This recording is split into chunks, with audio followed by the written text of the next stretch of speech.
everyone, and welcome to the Culture Cast. I'm Chris Stachio, and I'm joined by my good friend. He is one of the hosts. The other one is me of the On Seagal podcast. Your friend and mine, Matt Damon. Matt Damon.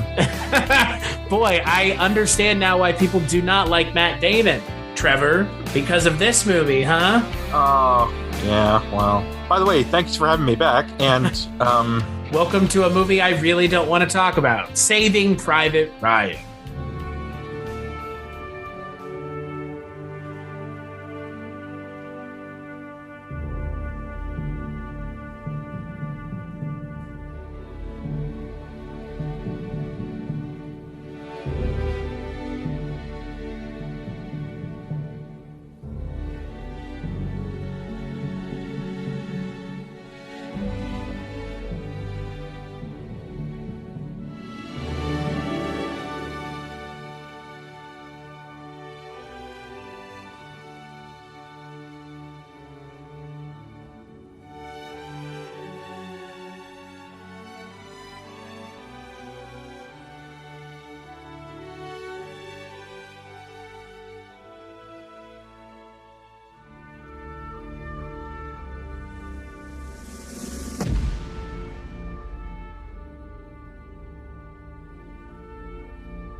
Oh, man, you're going to get a lot of hate for this one, man. So let's talk about Saving Private Ryan, shall we? It is a film that I guess is kind of the pinnacle of war films, at least for American audiences. And it's directed by Steven Spielberg. It's written by Robert Rodat. It stars Tom Hanks, Edward Burns, Matt Damon, Tom Sizemore, Vin Diesel, Adam Goldberg, Giovanni Ribisi, Barry Pepper, Jesus H. Christ. There's a lot of people. Ted Danson, Paul Giamatti, Dennis Farina, Nathan Fillion, Bryan Cranston. Has a lot of people, guys. Yeah, a lot of, like, before they were, like, famous. Yeah, like Vin Diesel. Yeah, who Spielberg cast after seeing his independent film called Cats. I think it was called Cats. Or Strays. Strays. It was called Strays. You sure Vin Diesel didn't play Mr. Mephistopheles? Are you sure? It would have made Cats a lot better. He's the rum-tum tugger. Yeah, it's all about family. There's a lot of people in this movie, man. Yeah, it's a pretty much a who's who of where's the woman, of who's who of who's late 90s, early 2000s. Yeah, early 2000s, but not much women in the cast. There's like maybe one woman in the cast in the whole thing. Yeah, well, there's the family. Yeah, so all right, so if you don't know what this movie is about, this movie is a film that is bookended by a scene of an old man going to the war memorial at Normandy, where they have a mass war grave for the D-Day operations in World War II. Uh-huh. And then that character starts to flashback, and you see the invasion, the Normandy invasion at Omaha Beach. And that is the whole movie, is you figuring out who this character is from the wraparounds. Why you're watching the rest of the movie is the explanation of why he's at the cemetery. That is the entire movie. It is essentially one giant flashback, and it is a fucking disaster of a framing device because it's so ham-fisted, right? Wrong. Oh, very wrong. Oh, come on. No. I'm wiping my hands clean. Matt Damon is not in this movie enough to necessitate his character being the one that's in the wraparounds. It's just, I mean, I appreciate what this film goes for with the plot, but I have a hard time feeling like, well, that's the earned ending of this film, is the story of his character being saved. Well, it is called Saving Private Ryan, so him being part of the wraparounds is kind of a, given. How dare you? How dare you, Trevor? Oh, I'm sorry I'm right. I'm sorry. I'm sorry I'm right. And I don't think it was supposed to be a mystery. That's fair. I mean, I thought, I love this movie. I mean, it was only my second time seeing it since originally seeing it in 98 with my father in the theater. And I still think it's a terrific film. I think you're being a little too harsh on it because it's not just about saving a single person. Okay. It's an anti-war film. You're so quiet. It's scary. See, I don't know if I agree that it's an anti-war film. I think it's very much another one of these films in a long line of films that tries to have it both ways. Show us how awful war was, but at the same time, show us how necessary war is. And you almost cannot have it both ways. And if you can, I don't think even Spielberg is an adept enough director and screenwriter to get that point across. Because the best war movies should not glorify war, right? I really don't think this was glorifying war, though. I don't think it is. I'm not saying it is. I'm just saying it doesn't try to be an anti-war movie, because in the end, it does show that American ideals do win the day ultimately. Because it's an American. This doesn't mean. I don't know if in Germany during World War II they said, well, Hans, Fritz, and Jorg are all dead, but the third brother, little Johnny, is still alive. We're going to bring him back from the front. Do you think Germany would have done that? Fuck no. This is an idea this is an American idealistic movie about war. American ideals prevail in the end, right? Come on. Rah, rah, rah. I mean, that's what this shit's about. I mean, come on. I think it's about brotherhood, and it's about, what soldiers who didn't know each other at the beginning go through in a war front. Die. I mean, soldiers die, man. I know, but the problem is, in a war movie, you need to, like you said, build up these relationships between the characters. And in a war movie, you almost either have a squad of people so big that you can get it down to just a couple, which is what this movie does, or you can keep everybody alive for the entire movie and make it less about who lives and dies and more about what they're doing. And I like the latter because I like the character development. In a film like this, I mean, some of the characters die within the first 10 minutes of leaving that initial opening scene. All the main characters get past the initial main scene. There are no characters that make it, that die on Normandy Beach, because they all made it past Normandy Beach to begin with. Okay. I mean, they kind of have to pass Normandy Beach to get, or else you wouldn't have a movie. You're setting up. I just want more character development. It's just there was character development. Character development. How? This is going to be a good podcast. You really disagree with me. I do. And I think, take the Adam Goldberg character. Sure. A man who's of Jewish descent. Basically, I mean, he's not like a Brad Pitt in Inglourious Basterds Nazi hater. He just despises them. And I think he wants to more defeat the Reich than just be a cold-blooded killer. And I think that's a very interesting character development of him. I think he's jaded. It's a jaded character. Like the scene where they're taking the German soldiers prisoners, and all he does is show his Star of David, I think it is, and keep repeating the word Juden, Juden, to show that they were caught by a Jewish soldier. Excuse me. There's the writer character, the one who's taking notes on all this, who wants to write stories. There's Vin Diesel's character, who is well developed. Don't get me, he's I believe a Catholic. I think so. And I mean, there's a lot in this film about how a faith and that comes into being a soldier, having to kill, and how that affects you. Tom Hanks obviously is suffering from PTSD. I mean, he's a broken man. the war has really fucked him up something awful. And, they've chosen him to lead this mission when he's barely hanging on himself. So, I mean, character development, man. Yeah, but it's like the one character. It's the one character. It's Tom Hanks. I believe I brought up 3 characters. I know. But the issue is like, the character being Catholic or being Jewish, like that's it. Like that's not a character. That's a plot device so that you have the scene where you have the character holding up the Star of David. The Catholic thing is,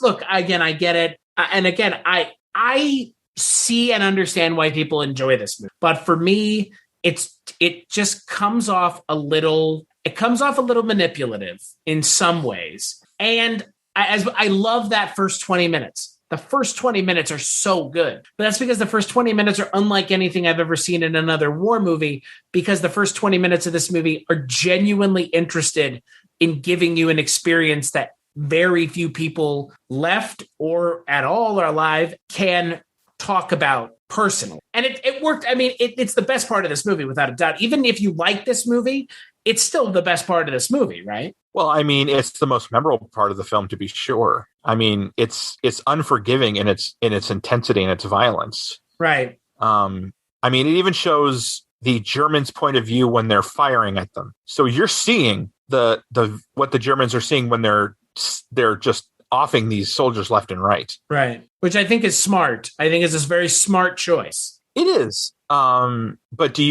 would you call it a manipulative choice? I would call it a manipulative choice, but it's also a smart choice. There's a difference between manipulation, because not all manipulation is bad. Movies intend to manipulate us. They intend to manipulate our emotions. It's an intent. Well, they want to evoke emotion. Right, exactly. But I think you and I both can agree that there are levels of manipulation that go past subtle and welcome and go into like heavy and ham-fisted, and like I think it's a smart choice to show the other side, because it's not, again, this is a world war. It was America fighting, but there were still Germans fighting for what they believed in too, and they were part of the war as much as the Americans were. I mean, this is a Spielberg film, and Spielberg is known for being very evocative.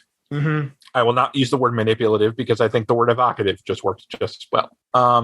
It's funny you remember, because I remember an interview with John Carpenter. I think it was John Carpenter who described John Williams's use of music as emotional manipulation. Yeah. He calls it Mickey Mousing. Who, Carpenter does? Yeah, I think Carpenter called it Mickey Mousing.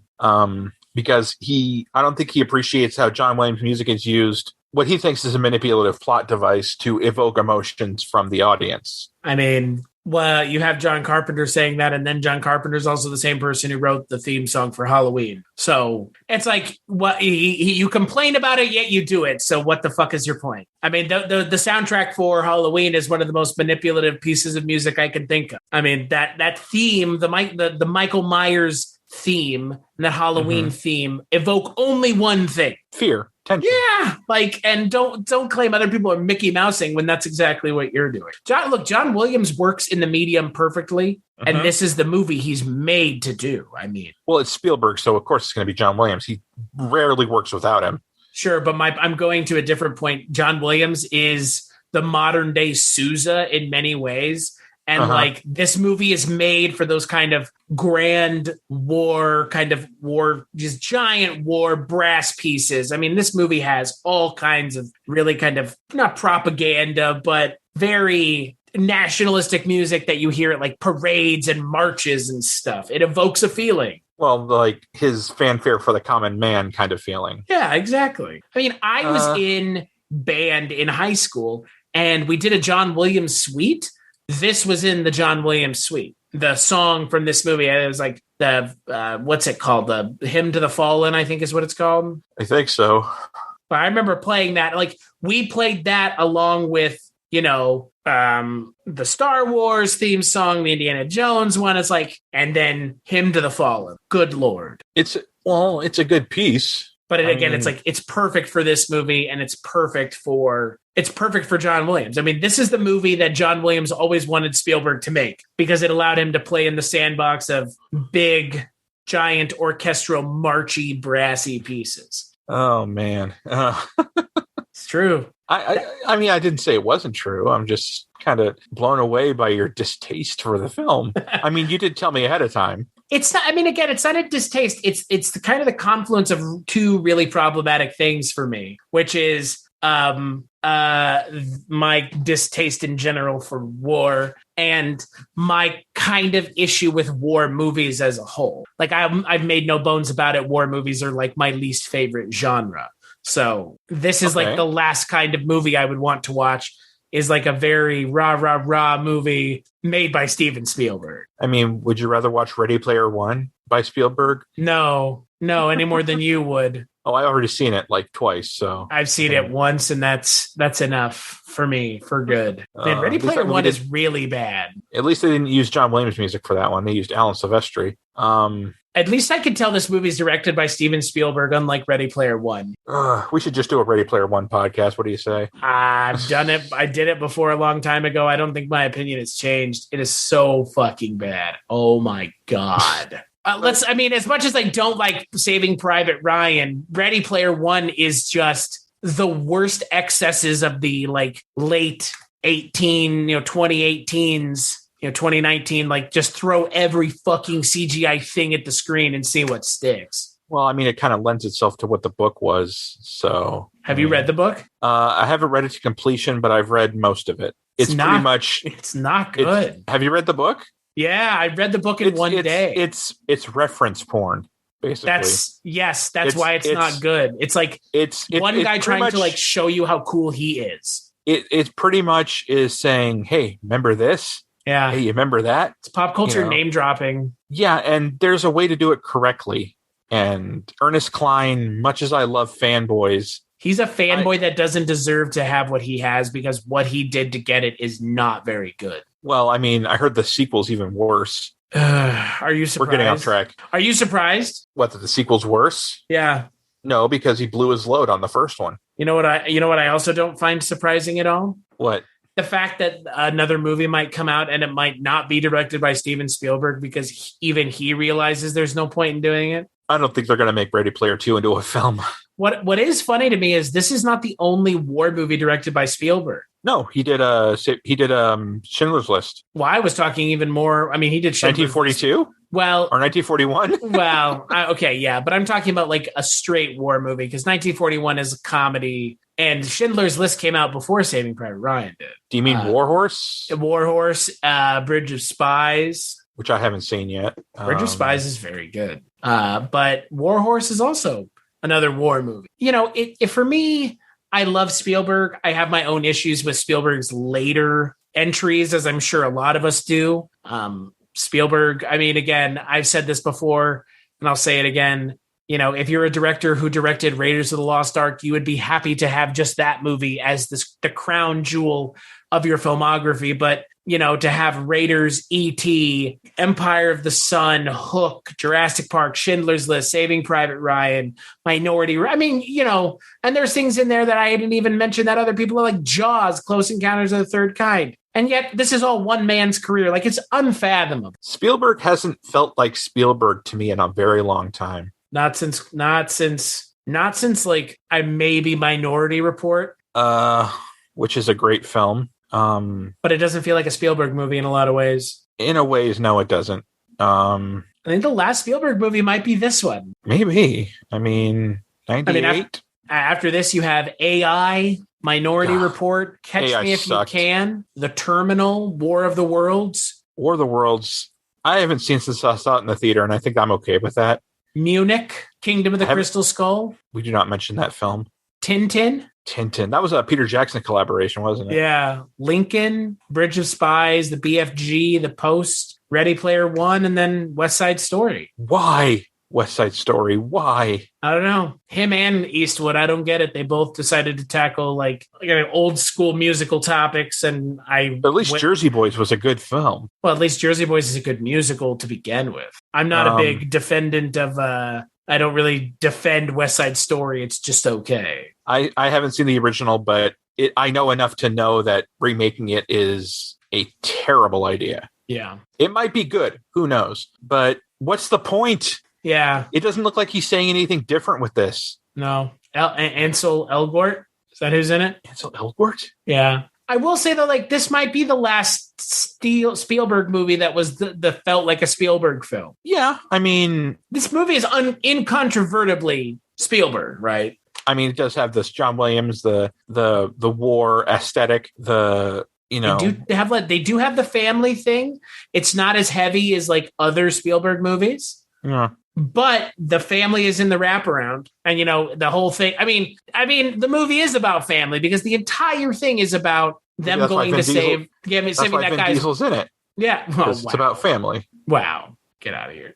but I mean, the whole thing is about family because it's about saving the final living son. Mm-hmm. And I mean, I do understand that why this guy and not other sons that have been put in battle, and maybe they were just trying to send a message that they were not heartless. I don't know. It's never made terribly clear why him. I mean, again, this is a real thing that happened. In Stephen Ambrose's book, D-Day, he talks about a family that lost, 2 of their 4 sons, and then they thought they lost the 4th one, but he was, taken out of Normandy by the War Department. I mean, that's what happened in real life. So this is based off of a real life event. So again, it's very like lofty American ideals. That's not a bad thing.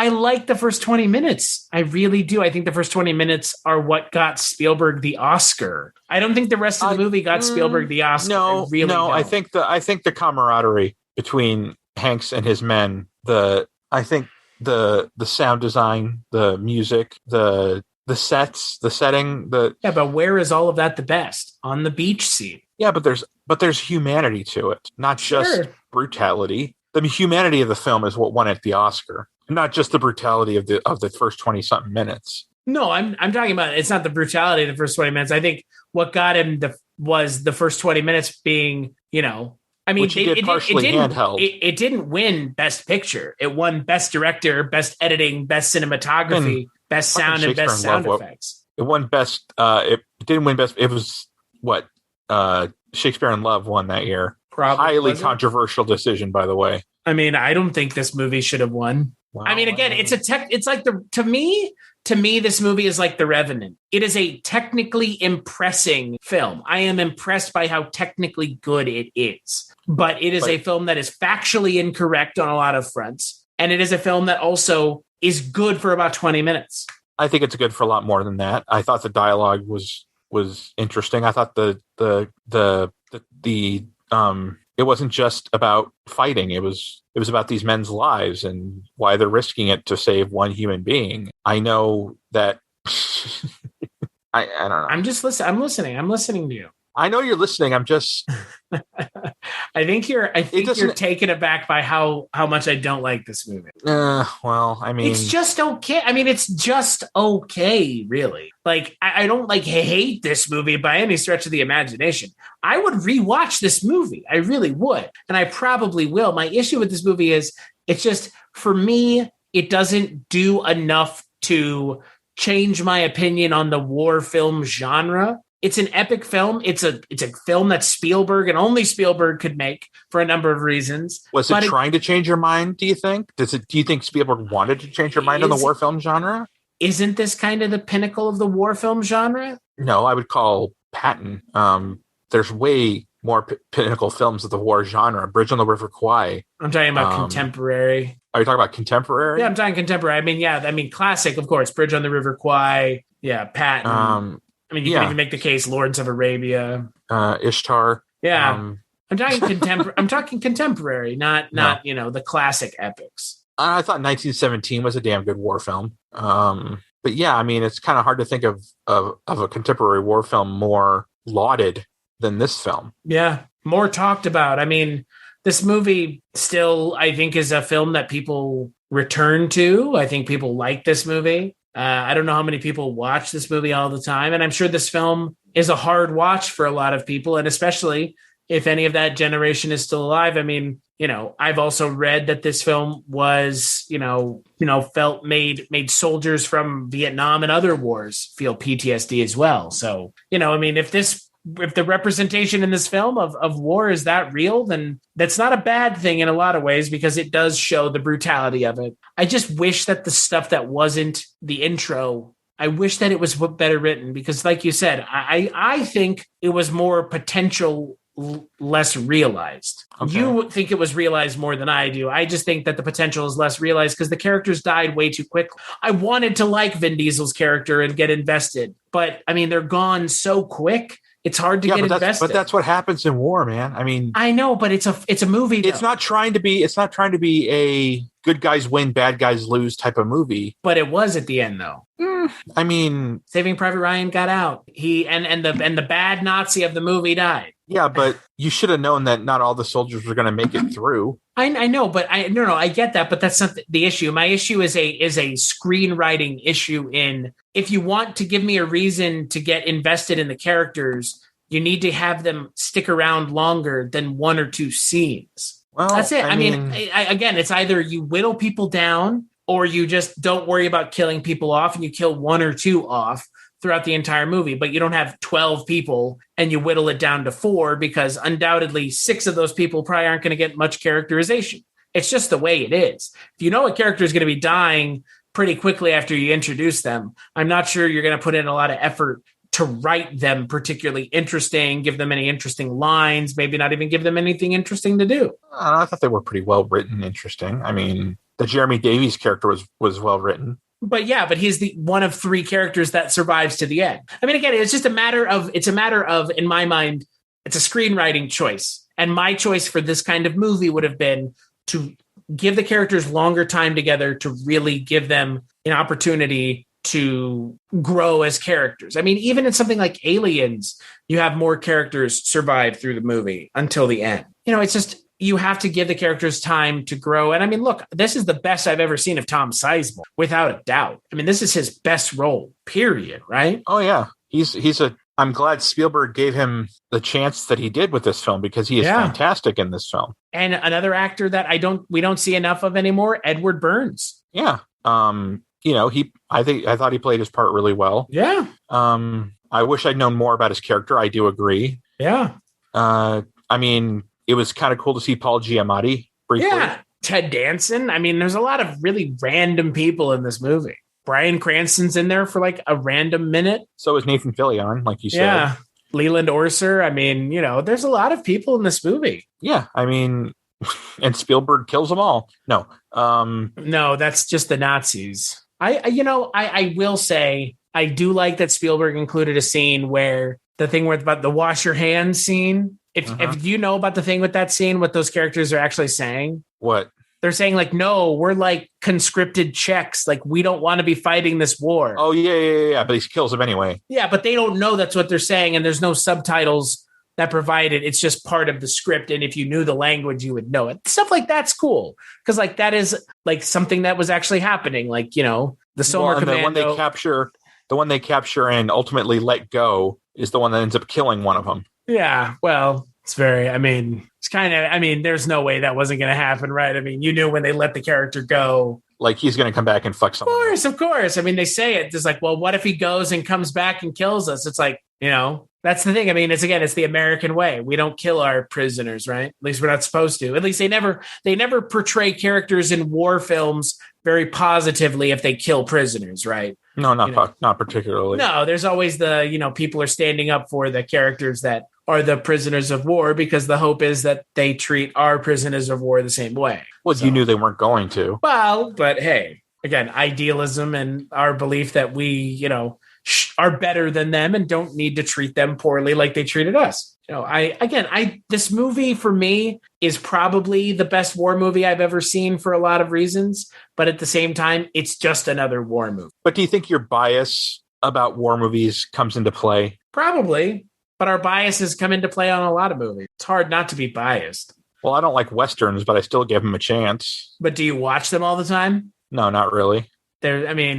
I still give war movies a chance, but I just don't watch them all the time. This is probably, I've watched more war movies this year than I have any other year. Because I watched this, I watched Saving Private Ryan, Letters from Iwo Jima, Flags of Our Fathers in the span of a month. Okay. I mean, that's more war movies than I have watched in my lifetime in 1 year. I mean, I try to keep it to a very low number because it's not my thing. Well, I mean, we all have that genre. We all have a genre that's just not our thing. It's like anything else. Well, you're the one who picked the episode, so because this is a movie that is important.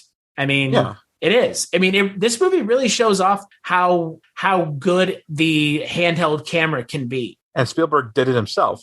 Yeah, it's a big deal. I think it was Janusz Kaminski was the other cinematographer in the film. Yeah. I mean, it's an important movie because, again, it's a Spielberg war movie. And, of course, it's an important movie. The set design, the production design in this movie alone, the editing, the sound design in this movie is amazing. I mean, can you imagine watching this in the theaters? Like, I know you saw it in the theaters. I can't imagine seeing it in the theaters. It must have been fucking insane. It was very good. Yeah. It was definitely a technological achievement in terms of sound and editing and stuff like that. Yeah. And I mean, again, your mileage will vary with everything past the Normandy invasion. Clearly, the two of us can agree to disagree. But we both agree the first 20 minutes are so good. The first 20 minutes of this movie are better than a lot of other war movies are in their entirety. Well, they're a lot more fucking realistic than most war films. Exactly. It goes out of its way to show the true horror of what was going on. And again, is it entirely factual? No. Some of it is amped up for the excitement of film. But so what? Of course it's going to be that way. But if you have people that were there, you have other people who have engaged in similar combat saying this is as close as you can get without going and being in it, I think this is something that's important for all of us to see because we need to understand as a society why something like this needs to not happen, obviously. Well, I mean, doesn't stop it from happening. Well, yeah, sure. Yeah, obviously. So not much to say, is there? I don't know. I mean, at the end of the day, when we talk about this genre, I have a hard time getting excited. And I know why. And I wish I could change that. I've seen war movies that I like. This is just okay. And I know I'm in the minority here. I 100% am in the minority, obviously. Fair enough. Yeah. I mean, this movie didn't win Best Director because people just thought it was okay. I mean, they were throwing Spielberg a bone, maybe. I don't know, because they weren't going to give him Best Picture, and they thought, well, let's give him this. Well, they had already given him Best Picture for Schindler's, which is a film that I really want to watch. I've never seen it, so. No, I haven't have you watched seen it? Long time ago. I mean, it sounds brutal, obviously. It is very, from what I remember. It's not a pretty film. Where does this rank for you with war movies that you've seen? Is this the best war movie you've seen? It's one of them. Definitely top 5. What's better than this? Okay, if you want to change my mind on a war movie, what would you show me? If not Saving Private Ryan. I thought 1917 was really damn good. I haven't seen it yet. I can't think of many. I don't know what would change your mind, man. Well, I want to know something that you think is a good war movie. So 1917. 1917 is a good one. Dunkirk's pretty good. Not as good as this, but Dunkirk is pretty good. Patton. I don't know. If you're talking contemporary war films, this is the best, I think. Yeah. I mean, again, that you have someone like Spielberg behind the camera, and it really does show, right? Mm-hmm. It really shows when you have a director behind the camera who is as adept as Spielberg is. Yeah. What would you give the film out of 5? 4. Definitely 4. 4, not a 5. Yeah, I think I'm good with a 4. Yeah, I'd give it a 3. Tom Hanks is good. Hey, there is that. But that is the least surprising fact of this entire movie. I mean, is Tom Hanks ever bad? I'm trying to think. No, I don't think so. He's just if there are bad movies that he is in, but he's not bad in them. Like Dungeons and board games and goblins. Oh no! It was Mazes and Monsters. Mazes and Monsters. There's that terrible comedian film Punchline he did with Sally Field. How do you feel about Dragnet? I love Dragnet. Dragnet's amazing. I just love one of the characters' names in that movie. Emil Muzz. Emil Muzz. The Virgin Connie Swales? The Virgin Connie Swale and Emil Muzz. Why didn't we talk about that movie? Fuck Christ. Well, we can talk about it. Let's talk about it. We would have had a better time. No, in another episode, we'll talk about Dragnet. I'm up for that. So Dragnet's good. Yeah, we can talk about Dragnet. Yeah. So on that note, let's take a break and we'll play the first preview for May. Leifig, this अगर तेज नहीं दौड़ोगे तो कोई तुम्हें कुचल कर आगे निकल जाएगा। हम सब तो कॉलेज सिर्फ डिग्री पाने के लिए जाते थे। डिग्री नहीं होगी तो नौकरी नहीं होगी, नौकरी नहीं होगी तो कोई बाप अपनी बेटी नहीं देगा, बैंक क्रेडिट कार्ड नहीं देगी, दुनिया रिस्पेक्ट नहीं देगी। लेकिन वो साला कॉलेज डिग्री के लिए नहीं, सिर्फ पढ़ने के लिए आया था। रणछोड़ दास, श्यामल दास, चांचर, जितना अलग साले का नाम था उतनी ही अलग सोच। सर आप जानते हैं हम कौन है? प्राइम मिनिस्टर का बेटे हो तो भी I will not accept your paper. Sir आपको हमारा नाम और रोल नंबर पता है? नहीं पता है।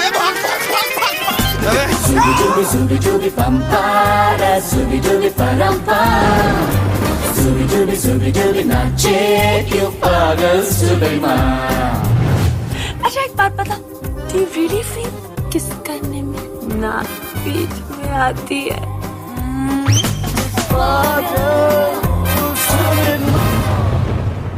एक दिन मैं चला जाऊंगा पिया, एकदम से, बगैर बताए। दी एंड। बहती हवा सा था वो, उड़ती पतंग सा था वो, कहाँ गया उसे ढूंढो। ये जो अपना दिल है ना, बड़ा डरपोक है यार। इसको बेवकूफ बना के रखो। लाइफ में कितनी भी बड़ी प्रॉब्लम हो ना, उसको बोलो कोई बात नहीं चाचू, सब ठीक ठाक है, all is well, all is well, और उससे प्रॉब्लम सॉल्व हो जाएगी। नहीं लेकिन उसको झेलने की हिम्मत आ जाती है।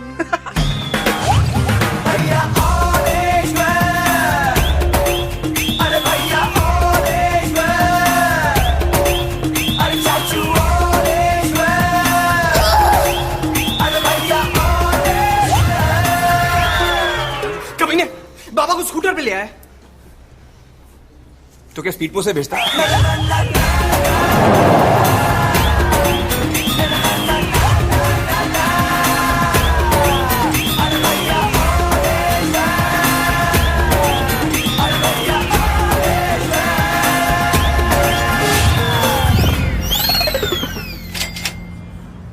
अपने बाप को देखा? Life is a race. If you don't run fast, you'll be like a broken anda. Or the cuckoo bird. That's right. In May, we're going to be talking about Indian cinema once again. We're going to be talking about the first movie of the month, 3 Idiots. It is a film that I have heard nothing but good things about. I cannot wait to talk about it. Until then, Trevor, where can people find you? You can find me at the On Seagal podcast, which promised we're making new episodes soon. You can also find me on Twitter at Bad Vertigo. You can find me on Instagram at Mad Vertigo. And where can they find you, Chris? You can find me here. You can find me on Twitter at Christmas Claus. And you can also find me at cstatue.com, where all of my links go there. So if you want to find my stuff, that's where to go. As for the podcast, you can find the podcast on the internet at culturecast.com and at patreon.com/culturecast. Trevor, thank you for joining me. I know that this was a different podcast than you're used to doing with me. Normally we agree a lot more than this. Yeah, we definitely do. But hey, next time I promise we'll agree. It's always good to disagree a little bit. You know, yeah, but we'll agree next time, I promise. Exactly. We'll set it up to agree. But yeah, and as always, make sure to check out the next episode of the Culture Cast.